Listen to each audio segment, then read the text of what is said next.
Assalamualaikum warahmatullahi wabarakatuh. Bismillah, alhamdulillah, salatu wassalamu ala rasulillah Sayyidina Muhammad bin Abdullah wa ala alihi wa sahbihi wa mawala amma ba'du. Halo para sahabat, dimana saja Anda berada, kembali kita ketemu di tongkrongan Gebuk Faedah. Para sahabat sekalian, beberapa waktu ini ada pertanyaan yang disampaikan oleh kawan-kawan, terutama pertanyaan itu berkaitan dengan masalah poin, apakah poin itu termasuk harta atau bukan ya. Dalam hal ini kalau kita merujuk, jadi kalau kita mengamati bahwa poin itu ada banyak sumbernya, termasuk dari entitas yang memproduksinya, maka dalam hal ini poin itu sebenarnya ada beberapa macam. Kita misalnya mengenal ada poin Telkomsel. Di beberapa aplikasi misalkan ada Brain aplikasi tentang masalah tentang tanya jawab tanya jawab akan sebuah pertanyaan yang berkaitan dengan pelajaran-pelajaran anak-anak madrasah, anak-anak yang sedang bersekolah.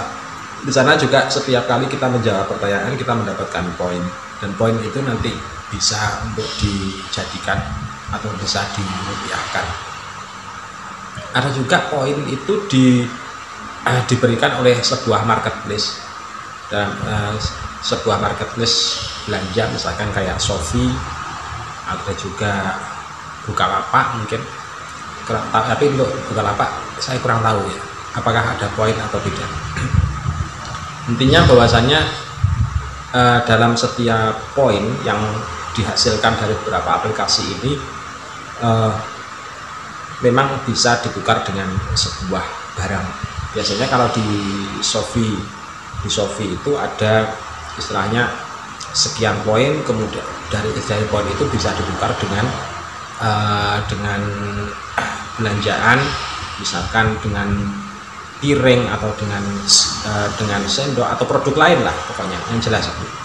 Nah, poin-poin semacam ini jelas kalau dilihat dari kedudukannya karena bisa ditukar dengan barang, karena bisa ditukar dengan barang itu, maka poin itu memiliki sebuah underlying asset. Underlying asset itu apa sih? Underlying asset itu sama kayak qimatul mithli. Qimatul mithli kalau dalam bahasa akad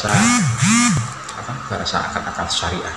Nah, qimatul mithli ini biasanya kan ditemukan kalau misalkan ada barang itu kemudian ditemukan nilainya atau harganya di pasaran secara umum. Nah, ini yang dinamakan dengan istilah bahwa barang itu memiliki sebuah nilai underlying asset. Nah, poin yang dihasilkan dari Shopee ini karena bisa ditukar dengan barang, maka dinamakan dengan istilah poin yang memiliki underlying asset sehingga sah sebagai harta. Poin Telkomsel pun juga demikian, sama. Poin Telkomsel itu juga termasuk poin yang bisa ditukar dengan harga, ditukar dengan barang. Karena poin bisa ditukar dengan barang, maka poin ini juga disebut dengan istilah mal mausufin fil dhimmah, di harta yang sifat atau karakteristiknya bisa disifati. Nah, dan ini kadang-kadang mal ini yang sering kali ditersia-siakan ya. Seharusnya karena ini merupakan mal, maka mal itu kalau misalkan ada sebuah entitas atau lembaga yang bisa mengumpulkannya, seharusnya mal itu sangat bermanfaat sekali buat kita semua. Ini para sahabat ya. Terus kemudian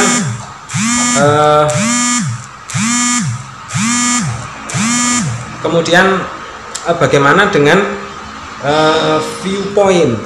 Viewpoint yang akhir-akhir ini sedang marak untuk diperbincangkan dari hasil poin menonton iklan, terus kemudian dia mendapatkan viewpoint setelah sekian kali menonton iklan, terus kemudian satu viewpoint itu bisa dihargai dengan $1, tetapi tetapi viewpoint ini tidak bisa ditukar dengan barang, tidak bisa ditukar dengan barang. Apakah viewpoint itu masih masuk dalam kategori mal mausuf fil dhimmah tadi? Tidak tentunya, karena viewpoint itu tidak memiliki underlying aset atau tidak bisa ditukar dengan barang atau tidak memiliki qimatul mithli, maka viewpoint ini termasuk harta mondial atau harta fiktif. Karena merupakan harta fiktif, maka ditasarufkan kayak apapun, maka hukumnya adalah tidak diperbolehkan. Karena menjual harta fiktif itu sama dengan menjual harta yang tidak wujud, menjual harta yang tidak wujud dan tidak ada. Jadi menjual barang makdum. Kalau menjual barang makdum, hukumnya bagaimana? Ya jelas merupakan akadnya batil. Kalau akadnya batil, maka uangnya harus kembali kepada pihak pembeli, dan VP-nya itu tadi karena merupakan harta mondial atau merupakan istilahnya barang gaib, barang yang tidak memiliki underlying aset, maka harus kembali kepada pihak penjualnya. Kalau tidak, besok-besok kalau meninggal, maka dia akan dihisap. Hisapnya termasuk hisap apa ya? Hisap utang, wong barangnya tidak sah untuk diperjualbelikan. Jadi itu ya sahabat ya, berkaitan dengan masalah poin. Apakah poin itu sebuah harta?